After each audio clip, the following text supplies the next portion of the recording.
And let me share my screen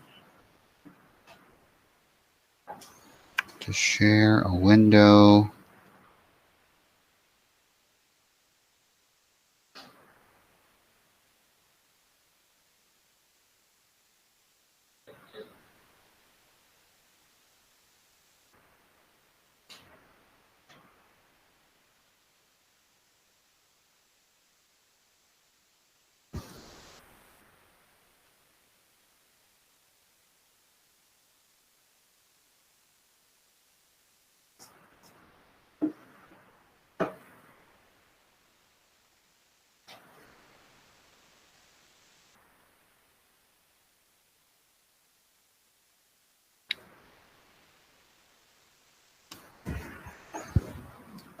Okay, put this down, put this up. Okay, so we are recording. We're going through this. Let's see here. And the paper is going around, right? To sign. That's good. Okay. So this is also the last 2 chapters of the radiology exam, most probably. We can do both of them. But anyway, I mean, we still have another day that we'll have. So in case we couldn't finish today, we can always go back at it and finish these later. But I think we will. So it's 2 chapters. Chapter 12, we'll talk generally about the intraoral X-rays that we take. What are these types that we have? What do we use them for? What's their name? What are the film holding devices that we use? The angles that we use? A lot of that was discussed in the lab, so I think this will be relevant a little bit. And then we'll talk about the bite wing exposure, a few things about the bite wing exposure, and then and that'll be it for that. Again, in the lab, I think you'll connect a lot of things. The good thing is that all of you guys are going to go through the lab before the exam, so you'll kind of connect things together. Okay.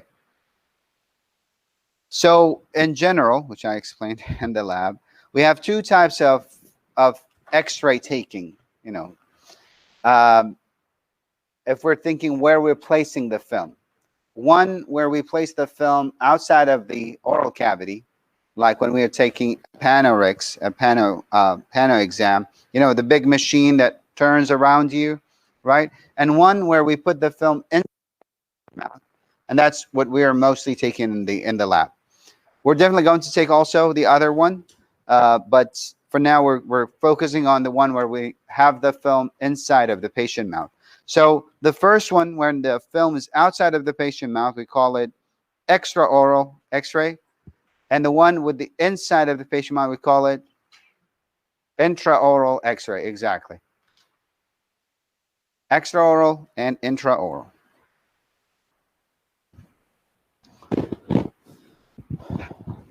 The one that we're going to focus on is the intraoral X-ray or radiograph procedure.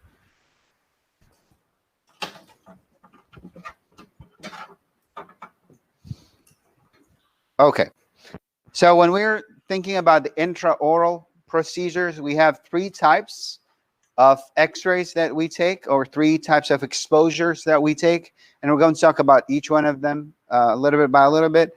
But these 3 are the ones that you see here in the beginning on the left side.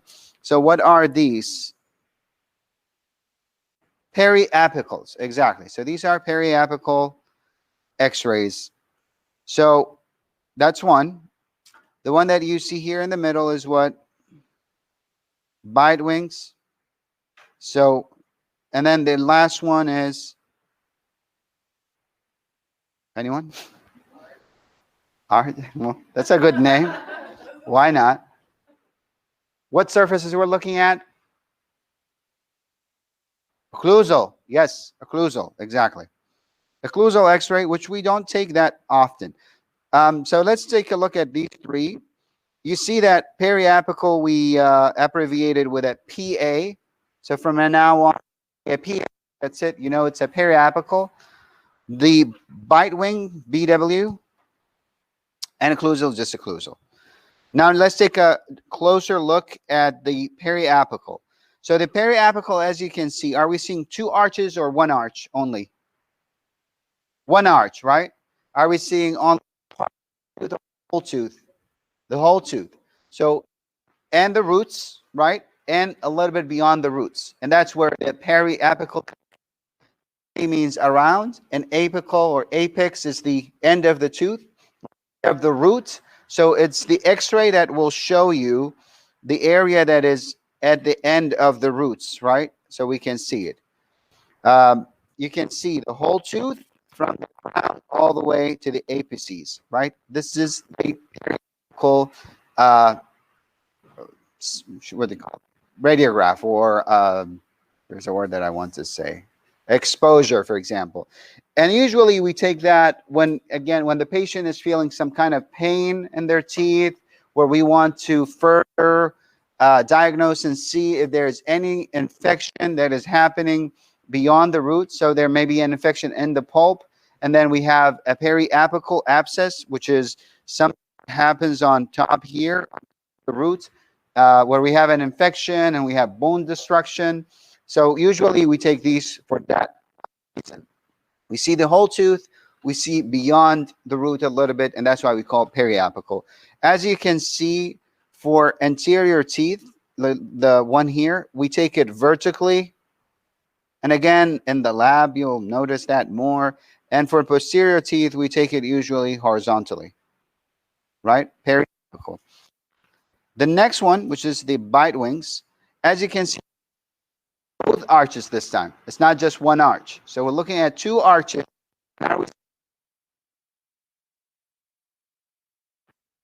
The crowns mainly. We cannot see all of the, all of the tooth from crown to root. So bite wing is the X-ray that shows you the coronal portions of the teeth, which means the crown part, and the alveolar crests, which is the bone level of both arches.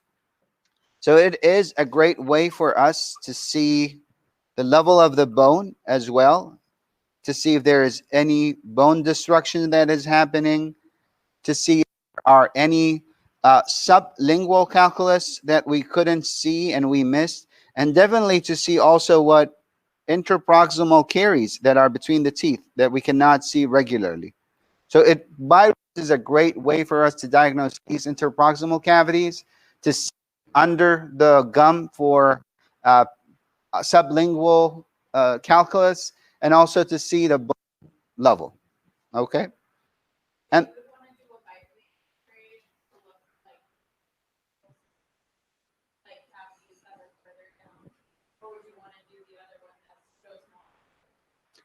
generally, most of the cavities will appear here on the bite wing, because like even if you have a roots cavity, you can see it, because we can have cavities in the roots, right? But for infections, for extractions, for endodontic treatment, you want to see the whole tooth. If the patient have a specific pain in specific tooth or area, you want to get that tooth and that area periapical so you can see the tooth, the bone, and beyond the root of the tooth to see if there's any other infections. If it's just a general diagnostic to see a follow-up examination, we usually take these to just get a general view of the apice, of the crowns of the teeth, and we can see if there are any new caries that are coming in, right?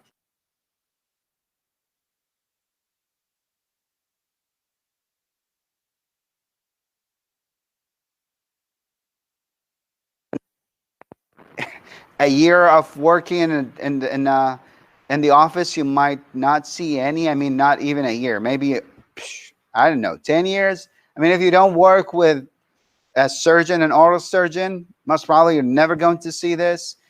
Sometimes with ortho, maybe, or oral surgeons, what they try to look here, they try to see the general floor or roof of the mouth, roof or floor of the mouth. So like, for example, sometimes our teeth will actually be on the side, right? They will not grow up in the right direction.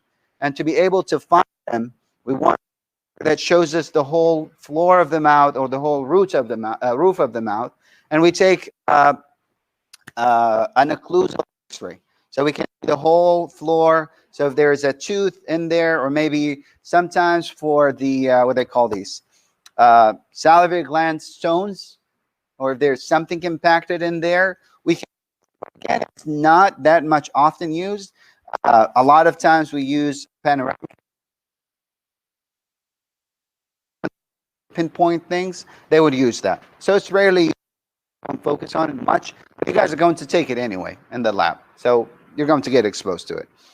So 3 types of our X-rays. Periapicals, the ones that shows the whole tooth from the crown to the apices. And bite wing that shows us both arches, and we can see interproximal cavities, we can see the bone level. And occlusal X-ray that will show us the roof or the floor of the mouth.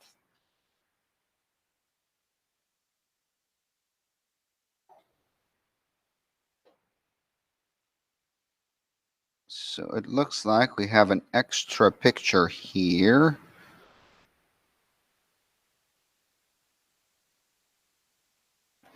I'm not sure if you guys have that extra picture too. Oh, sorry about that. So we should have these 2 pictures in there. It's that one and that one. You can delete that other picture. So the one that has that on top and the one that is like this on the bottom. Okay, when we expose our X-rays inside the patient mouth, we have 2 exposure techniques.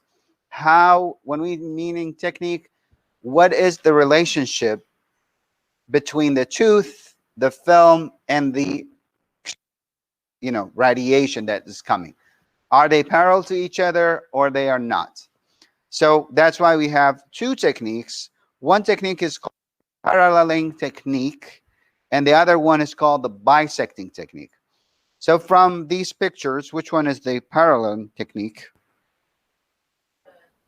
The top one, right? So that is the parallel technique, which is mostly used, often used, you'll rarely use the other one, which is called the bisecting technique, which is the second one.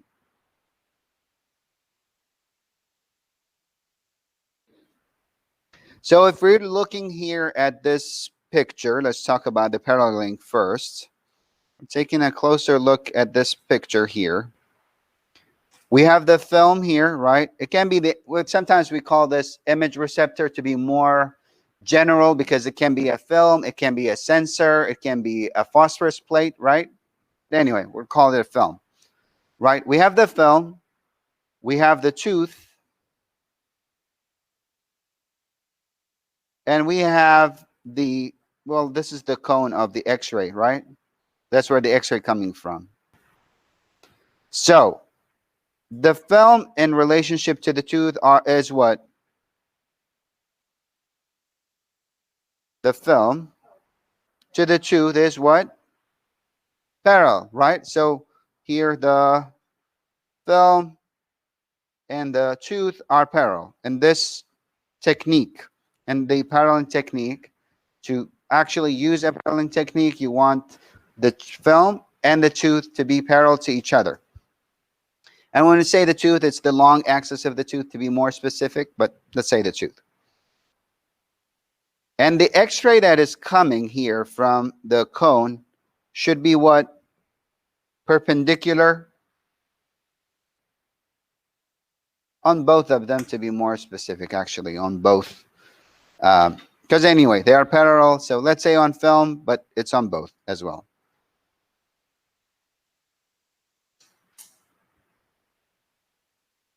So if you want to take an X-ray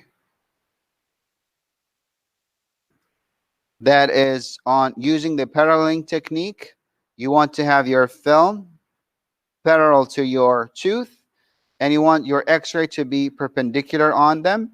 And technically, if you want your X-ray to be perpendicular, you want your tube, the cone, this is the cone, to be also parallel to all of these. So all the three here are parallel to each other.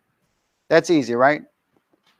And this is what we use, or some of you are already used with these rings that we used, you know, to put the film in. These rings would allow.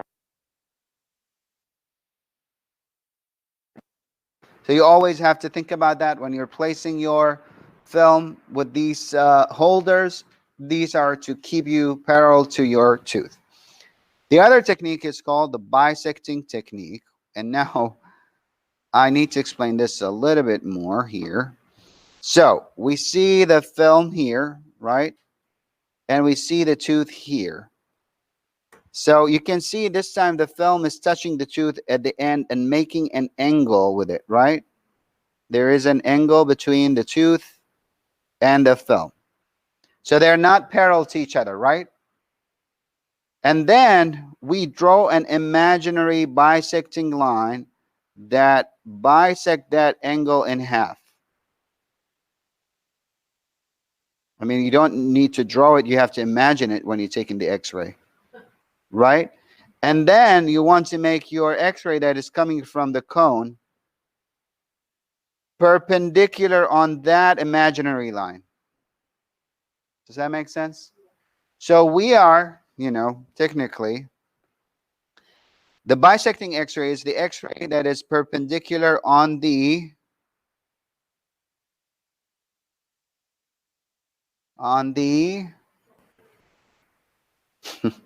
imaginary line that bisects the angle between the tooth and the film. Does that make sense?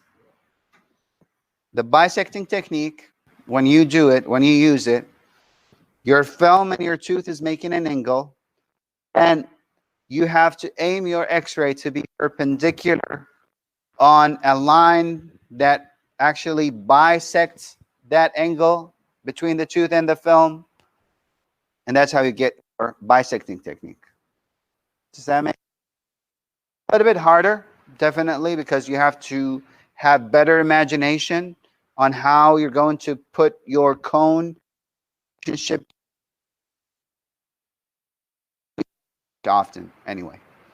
The paralleling technique is the better one. It has some of the shortcoming as well in some cases. So two techniques to expose the parallel. You need the film and the tooth to be parallel. And the bisecting, the tooth and the film is making an angle, and the X-ray is parallel on that line that bisect that angle. Do I need to repeat that? Everyone's good? Yes? Okay. Now let's get to know these, which again, most of you have already kind of used. So these are receptor holding devices, and this is for what technique? Paralleling technique, exactly. So for the paralleling technique, we're using these devices, which we call XCP, and that stands for my lab people. I told you yesterday.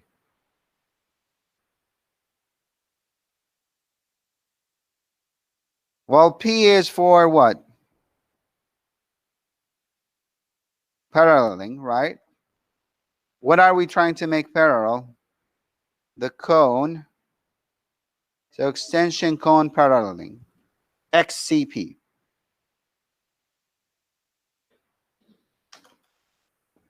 So these things that you see here, the red, the blue, the green, all of these are called XCP, film holding device.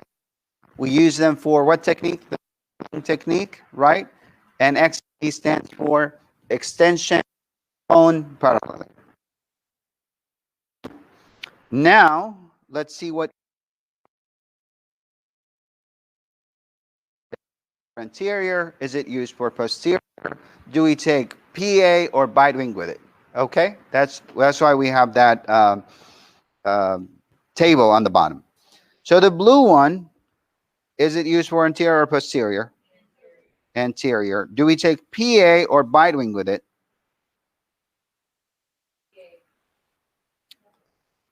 Everyone agrees? Yes, PA. The blue one, again, you know, you're going to use this in the lab. This will be really easy, but it's good to have something to go back to read, right? The yellow one is for anterior or posterior? Posterior, and it's for PA or bite wing? PA. The red one is for posterior or anterior? Posterior, and it's used for bite wing. Exactly. That's the one that is used for bite wing. So you can see like the patient would bite on this thing and the film will be here in the middle. So it goes into 2 arches, while these go in 1 arch only.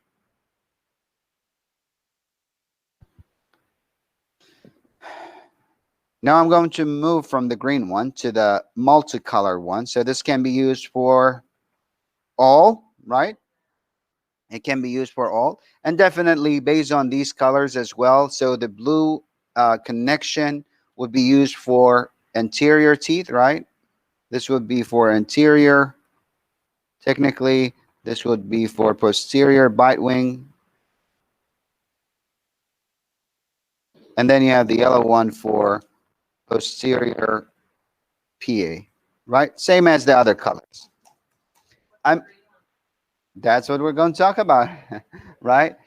Definitely there are other companies that make these. So sometimes they make them with different color coding, but this is the most used ones. These are the most used rings or film holding devices that we have in offices.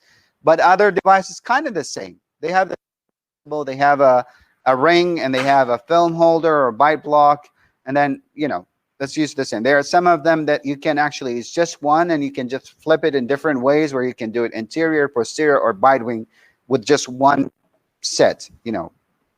Anyway, the green one is actually for all teeth.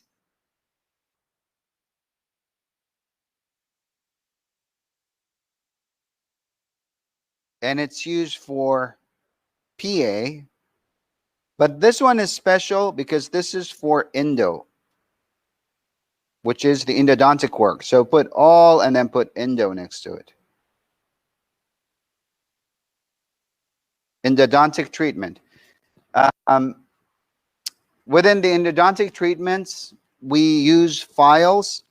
These files, so for example, it looks like that. It has a head here, and it has something that goes into the tooth, right? To clean up the tooth. So we want to take an X-ray with this file still in the tooth. This thing would provide space for the patient not to bite on.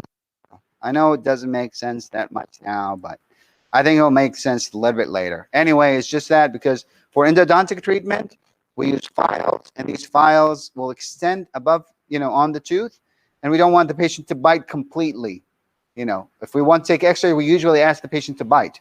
But in this case, we don't want them to bite, and that's why we created this special XCP device, which is the green one, that will prevent the patient from biting all the way so we can take a better X-ray. Just keep that in mind. Okay, so these called XCPs, right? This guy here on the bottom left and on the bottom right are called what? Snap array. Okay, these are called snap array. You don't need to fill in the blanks. This snap array on the left is used for paralleling technique as well. You see it's also color-coded yellow and blue, right? While the other one is used for bisecting technique. Yes. Bisecting technique. You see it doesn't have an angle, while this one forms an angle technically to use it for paralleling technique. Yeah, yeah, exactly. That's a snap array. Yes. And that is for, you know, there are snap arrays for regular films, and there are snap arrays for sensors, just like there are XCPs for regular films And there are XCPs for sensors because, you know, the sensor is wider and bigger. All good so far? Any questions? No?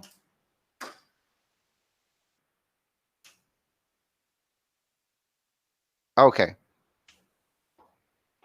This would help us a little bit understand how we want to get a better picture when we are using our X-ray, when we are thinking about the relationship between the tooth, the film, and the X-ray itself.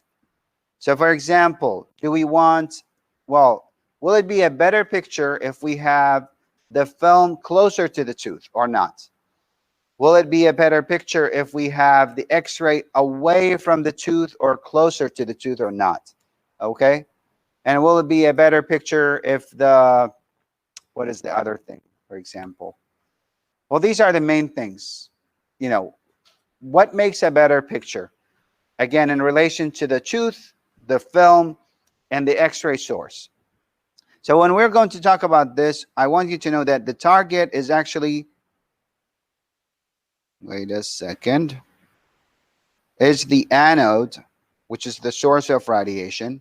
The object is the tooth, and the film is the film. Because we're going to talk, you know, we're going to use these words.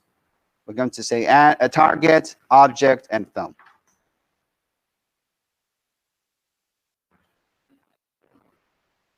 Yeah.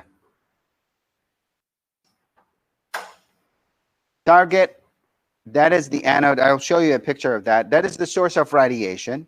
Object is the tooth itself, right? And film is the image receptor. Again, what we're trying to understand here is what is better for us to make a good X-ray, which is technically, you know, I did say to some of you, or I think I'd said it here, X-ray is like a light. And the picture that we see, the actual picture on the film is like the shadows that the light would form. If you have a light and you point it on something, there will be a shadow on, you know, on the wall, for example. And technically, exactly it's that. The light is the X-ray, the object is the tooth, and then the shadow is the actual image that you will see on the X-ray film. So we're just going to talk again about that relation. So image is produced by shadow casting, right? Again, just like light, you have some light here, and there are objects, and some shadows would form. So X-ray will cast shadow of the teeth on the receptor, and we have 5 principles for shadow casting. Let's talk about the 3 important ones, and then we'll go to the other things. So this is what I was talking about. Remember, this is the anode, right? And this is where the X-ray comes from. We have the cathode here, and we'll have the electrons running or flying and hitting the anode, right? And this is how the X-ray would form. It will come up by hitting the anode. And the anode is actually also called what? Target. Okay? The anode is called target. So that's why I said here, the target is the source of radiation. Again, this picture just shows us these 3 things, the 3 things that we talked about. The target, which is actually the X-ray, where it comes from. The object, which is the tooth. And the image receptor, which is this. And again, we're just going to talk about the 3 things here and the relationship between them. So one thing that, or of that 5 principles for shadow casting, right? We're talking about these 5 principles. One thing is the focal spot size. And this is on the anode itself, how big the anode would be. So if you're looking here, this is small and this is large. So which one do you think is better to produce sharper images? Do we want an anode that is large, which means a large focal spot, or we need an anode that is small and that will create a small focal spot? Which one? Small, right? So looking at this, you will see that when we have a smaller focal spot, we'll have less unsharpness. the smaller the source of the light, the more sharp it will be. Okay, so the smaller the source of the radiation, the smaller, the more sharp the X-ray, and the less unsharpness would be. So here we have a larger focal spot, and we have more unsharpness of the image. Does that make sense? Or at least, you know, that's a general rule. That's one of the principles. We want our anode to be smaller, because the smaller the anode, the smaller the focal spot, which will create better, sharp images. Okay? Easy? Hopefully. The other principle is the distance between the target and the object. And we said the target is what? The anode. And the object is what? The tooth, right? The tooth. So in this example, which one will create better images? If we have more distance between the target and the object, or less distance between the target and the object? Let's see about how much unsharpness here. So who says more? More. Who says less? All of you guys? Who doesn't want to give their opinion? So yes, you need more. The farther it is, and I'll show you in a little bit, the farther it is, the distance between the targets and the object, the better the image would be, the more sharp the image would be. That's with light as well. You'll see. We're good with the second principle? Moving on. Technically, it will give us sharp images, and that's why we have longer PID. The longer, the better it will give. But again, we don't want to expose too much, because there's a relationship. When we're talking of the image, you go from the patient, the more exposure you're going to give the patient. Yeah, because the light or the X-ray will be just hitting everywhere. So there is like a limitation. Within that limitation, we want it to be as far as we can, as far as safe as it can be. And that's why we have cones that are smaller, and we have cones that are longer that we use. Yeah. I was like, why are we putting it so close to the circle? All right. Because the cone itself is giving you that space. Because the cone length is giving you that space.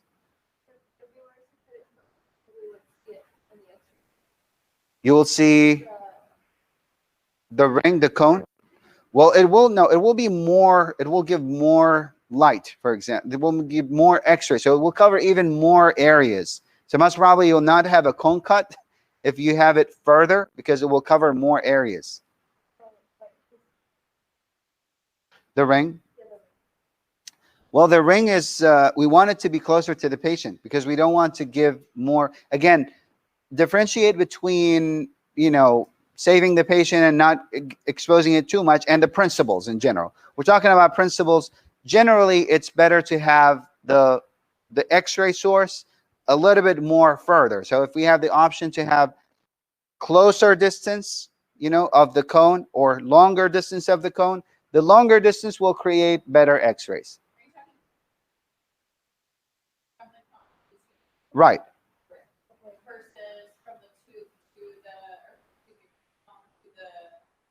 Image receptor. The image receptor and the object, that's a different, that's the third principle that we're going to talk about. Yeah. So we're talking about the X-ray to the tooth. Exactly. So again, if we have more distance, and again, this is already done for us in these devices, so we're making the optimal good X-ray that we can take. The distance that they gave us in the cone length for these X-ray devices that we have is the good one that we want to use, and it's good. This is just understanding the concepts and the principles in general. So this is another illustration that can show you when you hit farther away in general, when you have more distance between the object and the target, you can see that the X-rays will have better representation of the tooth.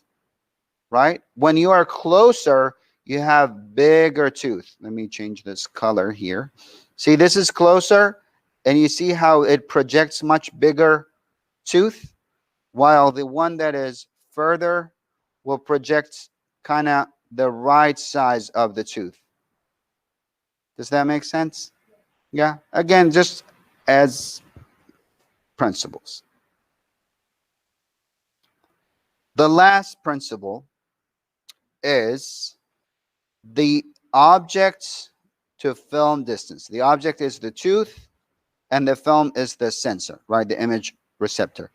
So, do you think a film that is closer to the tooth is better, or a film that is farther from the tooth is better? Closer, right? Closer to give you better picture. And these are the main three principles. Let's fill them up, and then we're going to see if we can do some kind of simulation for that. So, 5 principles, let's talk about them. Use blank focal spot on target.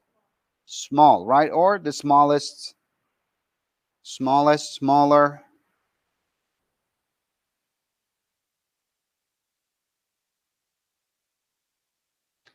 Object, which is the tooth, should be blank as practical, sorry. I know I'm reading it wrong. Practical, as far as practical from the target. So again, that's the key here, as practical, you know, because you can do much further, but you're going to hurt the patient afterwards. Are we good, miss? We're following up? Object and blank should be as close as possible. And the film, right? So the tooth and the film, we want them as close as possible. And then the object and the film should be parallel to each other. And the radiation must strike the object, which is the tooth, and the film perpendicularly. So these are the 5 principles of good shadow casting. And as you can see on the bottom here, we say neither technique that we're using, not the paralleling or the bisecting, would meet all of the 5 requirements, at least in sometimes. Okay? But these are the better, and that's why paralleling gets most of it. But in some cases, we're not going to be able to get all of it. Are we making sense? Yes, we're good? Huh? Yes? Okay. Let me see if I can bring up something here. I looked up a nice interactive thing here. Let's see if this will work.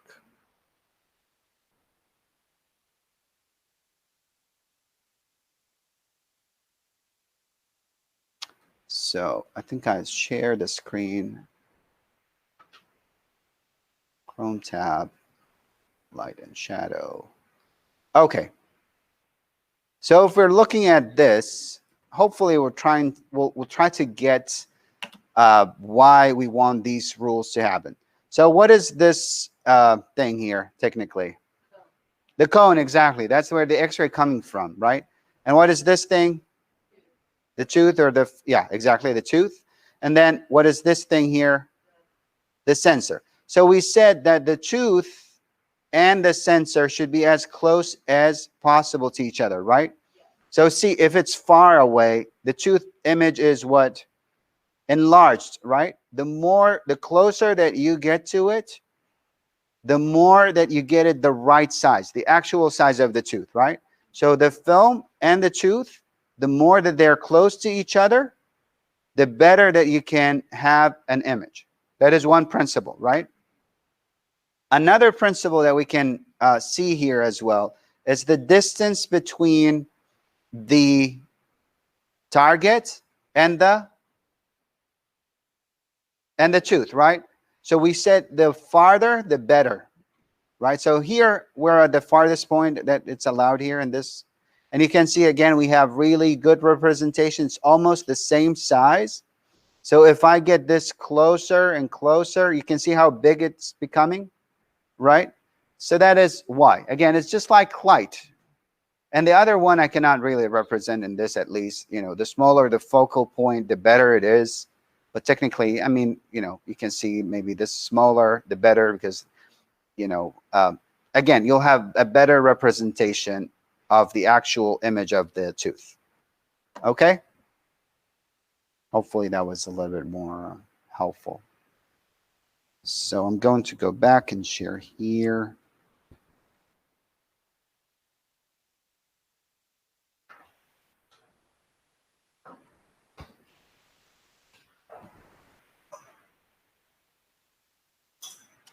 Okay, these are our 5 principles for shadow casting.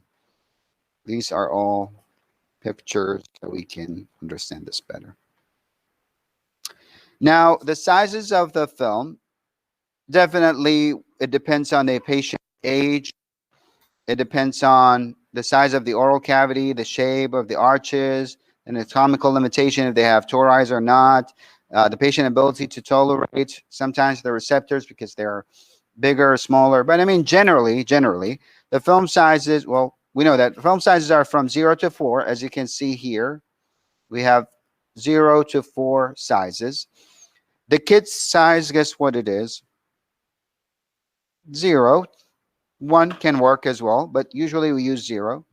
Adults, which is the standard size, 2 exactly, and this is what we're using now in the lab. Number 2, that's the size of the film.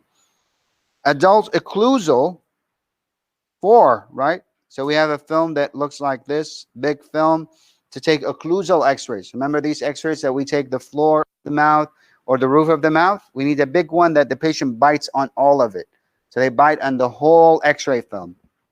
So for kids, if you want to take an occlusal X-ray, you'll use number 2, actually.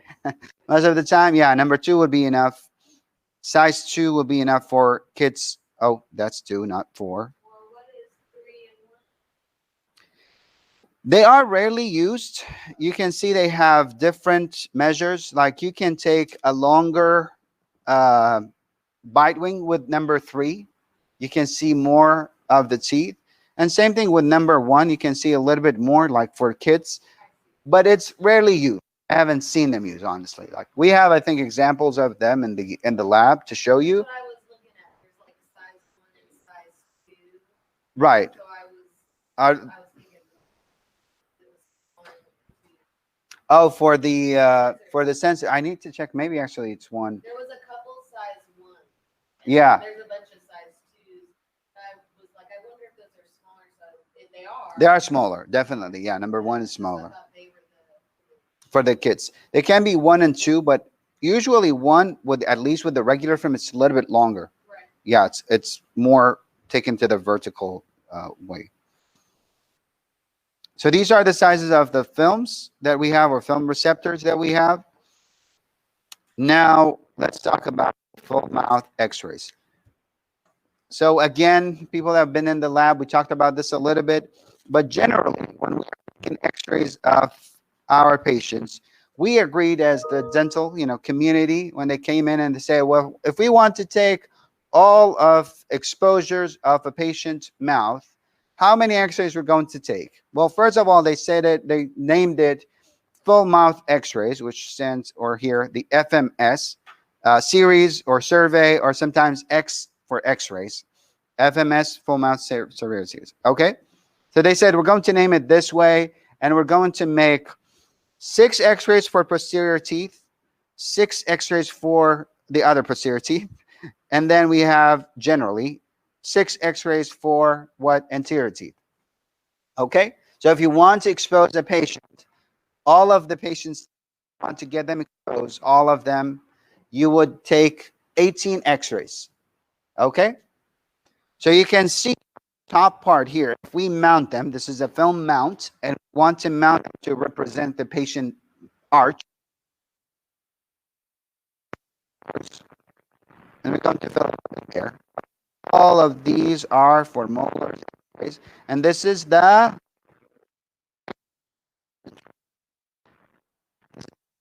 patient, and this is the left of the patient. It's like you're looking at, right? The other one here are for which teeth? Premolars, right? These are for premolars.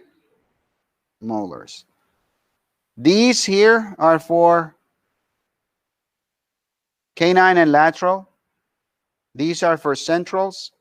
And again, we'll just to continue canine and lateral, premolars, and molar. This is what we agreed on. We said, well, okay, when we're going to take X-rays, This was my question. This was my question.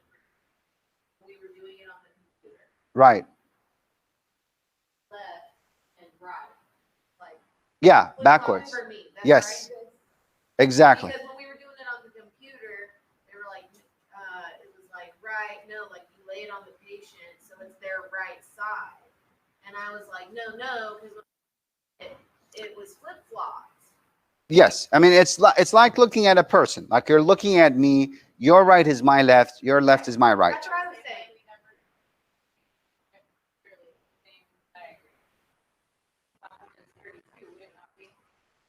So top 32 is the mandibular. I got it. Sorry, guys. It's just this is the thing I can't get. But I got it. Sorry, I see it. This is number 1, yeah. Sorry, that's what I see it. Thank you. Yeah, and this is number 32. Okay, so Dr. Ospina, when you saying with her face now, Nima. no, when I Oh, Ospina. Oh, okay. he said like take like the left side and then put it on the neck and then that'll be their left side. So like this would be like the left and that would be the right. She was like, so if this is the right, just take your right hand and put it on the whatever next to it, and that'll be oh yeah, that'll be there. That'll be there. Okay. Yeah. And it's so it's the right. So it's still right. So that would be the right, right? This would be the left. But that doesn't make sense now. Yeah, okay, I'm confused now. Okay, this is the left of the person, and then you take it, and so it would be that. Yes. That's the right, and that's the left. Right. Because that's how we start with our like exactly like with teeth numbering. You know, when we have the sheet in front of us, so we have the right on the maxillary right side there on this side of our left, right? And this is the left for the. So it's again, it's like looking at a patient. Yeah, no, I understand that. I'm just confused now on what Dr. Smith said. Because he said do this, take it, and then put it over here. Yeah. That's what he said. Yeah, it's because I understand that it's reversed. Your left is their right, is their right, and your right is their Yeah, right. So he said do this. that's It would still be your right. that's your right. Yeah, it was. But he said to do this. Yeah, Do that, but it's still your right. but that is the. No, but like, Yeah, I don't know. I don't know. I guess he meant it in a different way. We'll get with him and see. Like we'll get that confusion. don't memorize how it is to do this and do that. Oh, wait. But- Maybe he meant that. So if I'm pointing here, that's your right. That's my left. That's your left. So then if I do that, that's your left. Yeah. Yeah. No, like so okay, if you're looking at this side, the right, and then you go over here. So that's Right. So it is. Well, I don't know. We'll check with Dr. Espina and we'll get this solved for sure. Okay, guys. Yes, that's. Do we want to discuss this a little bit more? Okay, so we're moving on. FMS. Okay, we agreed that we take about 18 X-rays to represent the arch of the patient. We have how many bite wings in the FMS? 4, right? 2 for molars, so 1 on each side, and 2 for premolars. And then the rest of them are PAs. So PA for maxillary molars, PA for maxillary premolar, and so on and so forth. In the anterior part, do we have any bite wings? No, we don't have any bite wings, which are these X-rays. We don't have bite wings on the anterior. That doesn't mean we cannot take them, but usually we don't. Okay, so let's take a look at what we have here and try to fill these out. FMS are 18 X-rays because I have the full mouth series here for you. It's a small space. 18 X-rays. So you know, yes, it's full mouth series or survey. How many PAs we have? And 4 bite wings. Sometimes they do 20 like you saw in this picture. They actually did 20. They did a little bit more here. Huh? No, they did more PAs. Right, I'm saying that. Even with the 20, it would still be 4 bites. Yeah, yeah. Sometimes they can add more, actually. Yeah, you can add more bite wings, too. Okay, now, if we're looking at this, so this is, see if we can do this. PA molar, right? This one here in the bottom, bite wing molar, and then on the most bottom, PA molar. And then we go up, that is PA premolar,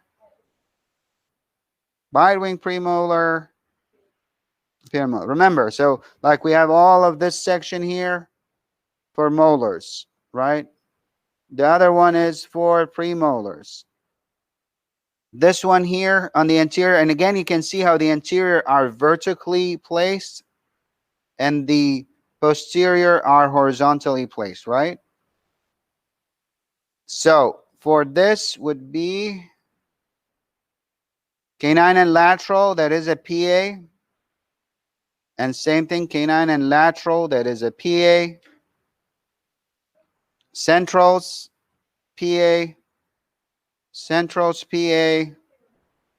Canine and lateral, PA. Oh, we got the premolars and molars there too. So you guys got the idea. This is how we mount our X-rays the correct way in an FMS. Can I what? Oh, zoom in, yes. Well, that is, I'm going to zoom in one side maybe, and you can guys fill the other side because it's the same. I mean, it would be premolars, molars on the other side. Dr. Nima, I'm sorry to interrupt. I'm not seeing anything from my end here. You don't you don't see? Palashide? No, I don't see anything. Just now or? No, since I texted in the chat, but I don't Oh. think you saw it. Oh no. Hopefully it didn't really, because it says I'm sharing my screen here and we see it there. Can you log in again maybe and give us a feedback while we fill these in? Okay, Professor. Out and thank you. Yeah. I think I don't see it here too.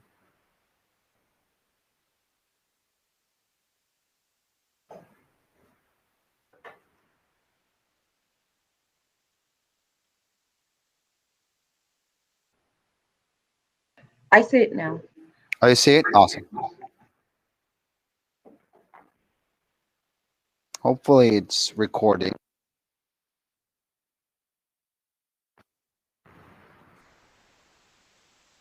Is it good, guys? You got this filled in? No, not yet. Too much. One blocks all those spaces, so it throws everything off. Oh. Well. Yeah. I mean, maybe taking a picture. Let's take, if you guys want to take a picture, let me just minimize it so you can take a one picture that shows all. But again, when I'm going to share this, I'm going to share it filled out. So,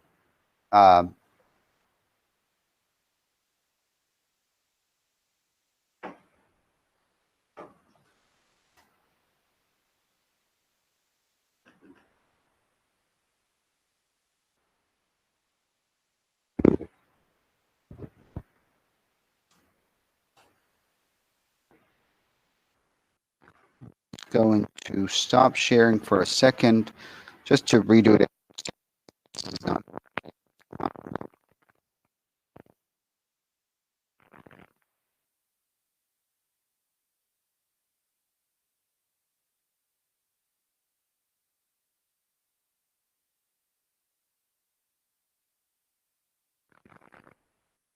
Well,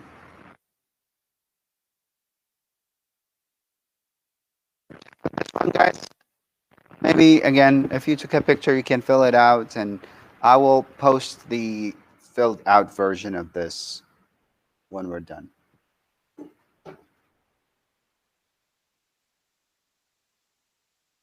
So again, this kind of shows you here our 6 X-rays. I don't know why they put it this way, but you can see these are our 6 here.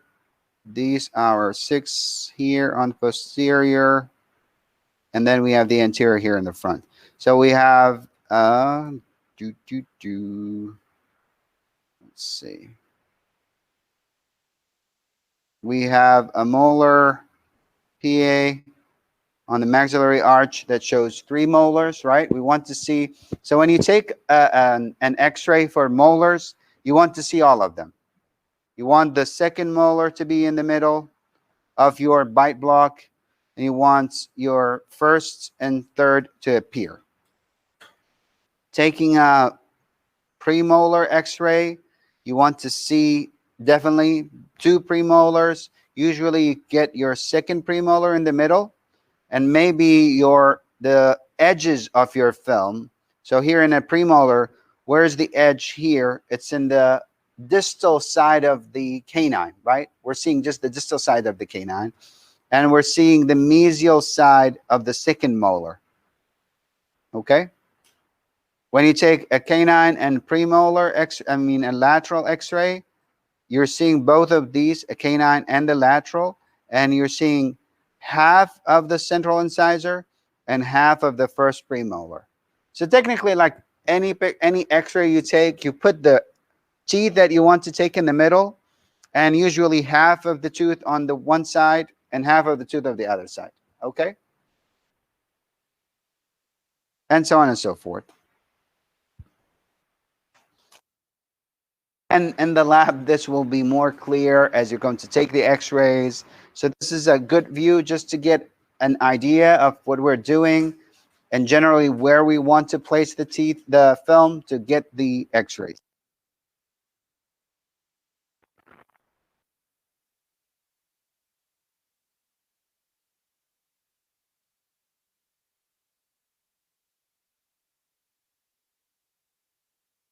And, in some cases, they're done 8 image for anterior teeth. Again, this is rarely done, just in case needed sometimes.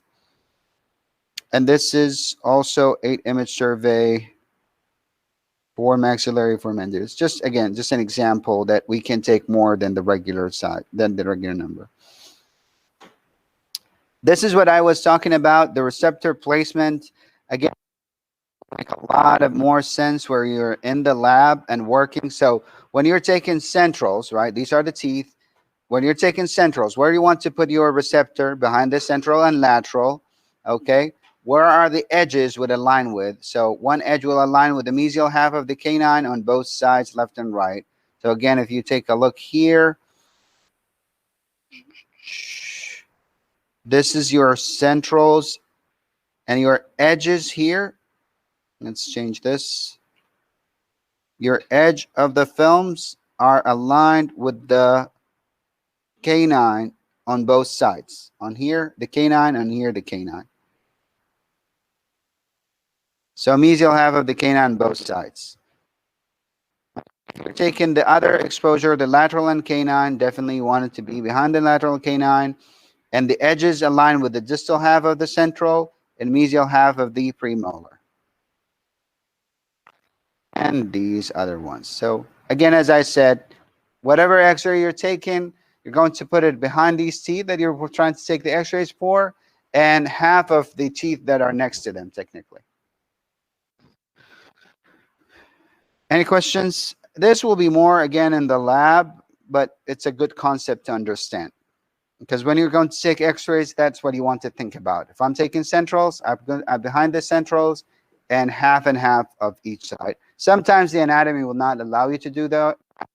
You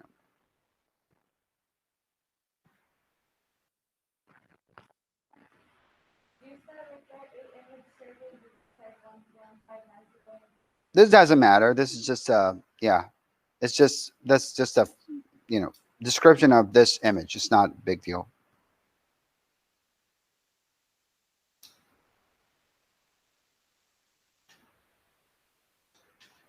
It's just telling you that on the interior instead of 6. Okay, so so we said that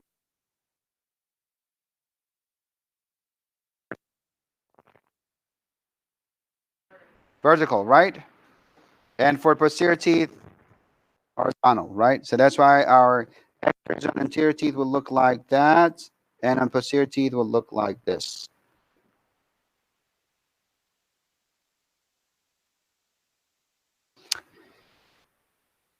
This is how we want to orient it. This is on the older films when we have the paper film. So if you're using the phosphorus plates, you definitely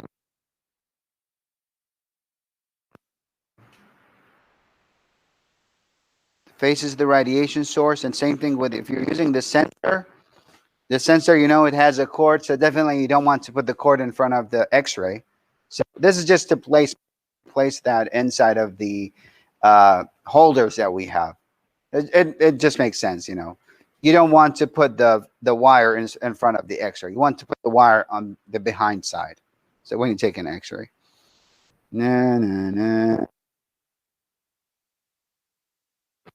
On each film, we used to have dots at the bottom or at one corner of each film with the paper films. Now the dot is a letter, usually an A or something, especially with the phosphorus plates. So you always want to have the dots from any of interest. So that means, again, the letter that has it, you'll see that in the lab. I can't explain all day, but you'll do it with your hands and you understand what I'm talking about. So there is, again, a letter here. If you want to take an X-ray for a tooth, for example, this is the central incisor, right? And you want to take an X-ray, a PA, for it. Do you want to put that letter on here or you want to put it on here? You want to put it down. You don't want it to put it in the apical area. Because if you have an infection here and that letter is showing, then it's, you want to see. That's what this means. Again, I think you'll understand it better when you do it in the lab. Okay. We have two types of angulation when we are working. So we have horizontal and we have vertical angulation. For the horizontal, again, it makes sense. When you hold the film, the tube head, you can do it up and down, right? And left and right. So the left and right is what? The horizontal, right? The left and right angulation of the tube head is the horizontal angulation. The up and down is the vertical angulation. If we didn't do, well, the vertical angulation, the goal of it is to try to make sure that our X-rays pass through the interproximal spaces of the teeth and be perpendicular on the film. Why? So that we can see in between the teeth. If we didn't do our vertical angulation well, we will have, horizontal. If we didn't, overlapping, yes. If we did not do our horizontal angulation correct, we might have overlapping of the teeth. Overlapping, fill that in. I can show you what overlapping means. Like in this picture, you see how this tooth overlapping the other tooth? We don't see the space between the teeth. And this is important to notice the interproximal cavities. Because if we have an interproximal cavity here, we might actually overlap and not see it. So our goal of our X-ray, especially bite wings, is to get in between these interproximal areas with our horizontal placement of the cone to make sure we will have an open contact and we would not have any overlapping happening. Make sense? Okay. The vertical angulation is the up and down. So here you will see actually on the tube head, we actually have these angles. You might have not seen it, but it will be here around this area where you can see these numbers. So look at it. You know, when you pull it up or down, what is the angle that you're putting it at? Most probably you're not going to think about it after you do a couple of x-rays, you know, because it's just come natural to you. And again, also the rings will guide you where you don't have to really think about the angulation, but it's good to understand and know what is the vertical angulation. So as you can see, if we are up pointing down, that is a what? A positive. If we are down and facing negative. So we usually, when we take a maxillary X-ray, we want the angle to be, if we're positive, right? If we're taking X-ray for the maxillary, we want the angle to be positive. If we're taking for the mandibular, negative. So this is what this here is. The blank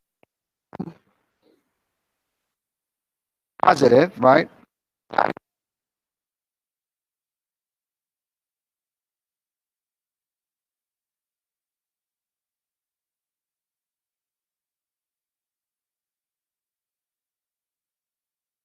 Angulation.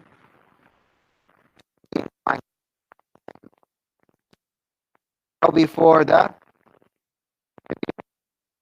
arch. Basically. Because usually, well, we'll talk about blank angulation is achieved when the PI are 0.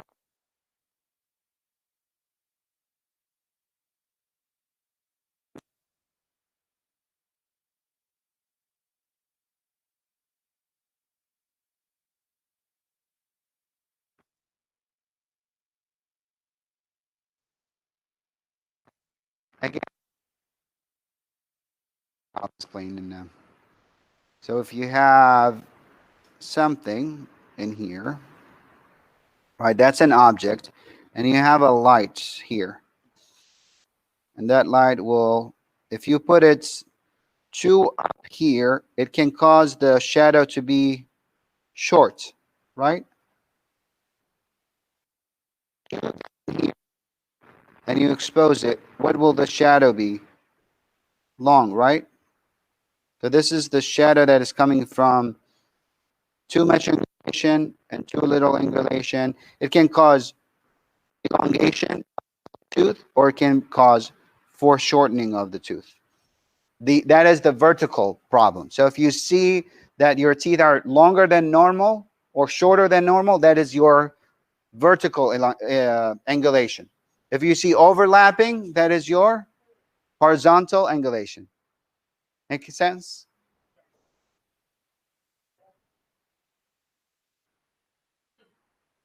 Cone cuts can happen because of both of these. Right? See, errors in both of these. And technically, a portion of the image is not showing, and this is the cone cut that you see here.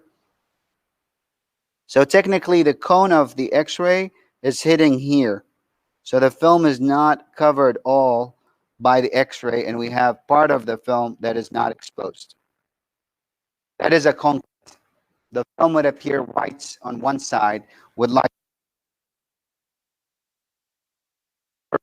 It hit it, did not hit it all the way directly. And this can be caused by all kind of different things. It can be angle wrong. It can be your film placement wrong, right? It can be all of these things. The patient moved a little bit. Okay? Yes? Cool. That's good.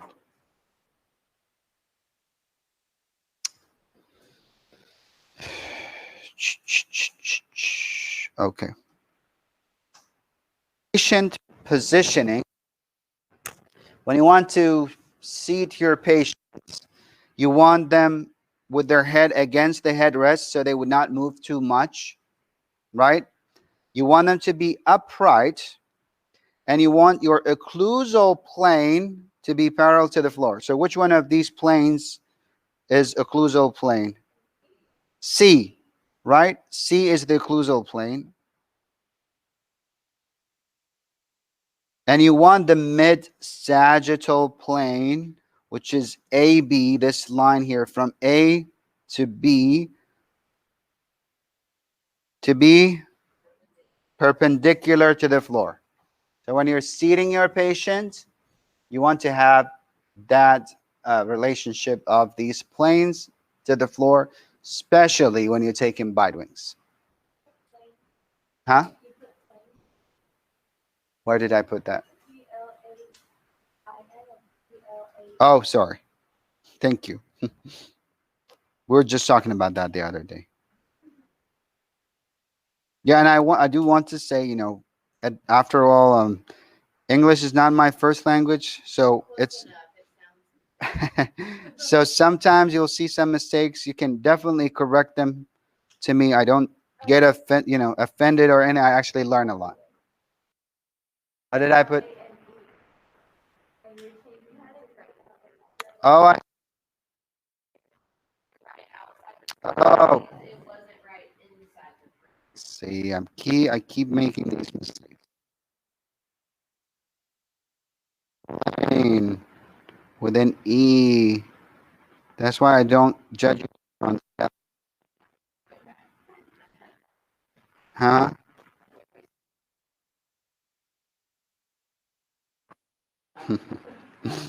So, and plane, right? And it's explained here a little bit also that the OYX plane represents another landmark that is called the ala tragus line. It was probably more up when we start talking about anatomy and things. So just keep that in mind.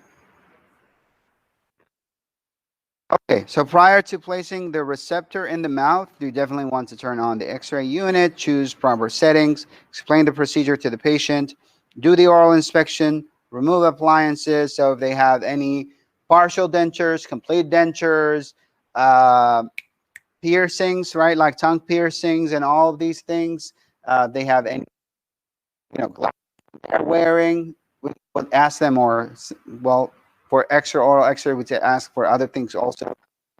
Do some inspection just to make sure that the patient is not having any of these things in their mouth. If they have what? Ring stones? Oh, what is that? Like, oh, I guess these are not removable. They stick them in with, yeah, so it's, they keep them in. It will appear as, as depending on the material, I guess, most probably they're like rocks, right? And they're crystal. So I'm not sure exactly how would they appear, but they'll appear as something in there. It will prevent us from seeing something.